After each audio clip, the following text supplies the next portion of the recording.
Zatiše pred viharjem tudi na stezi je prekinil pok pištole.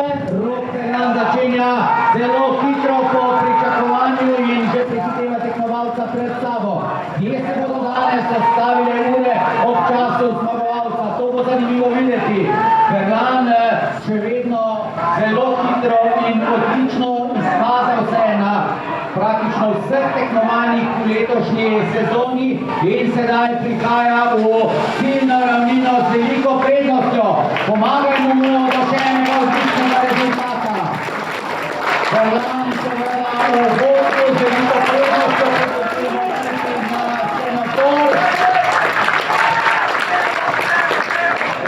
Zmagovalec in prvak Rok Perlan na drugem mestu, potem na četrti stezi Matjaž Brežnjak, na šesti pa tretji uvrščeni Tadej Enci.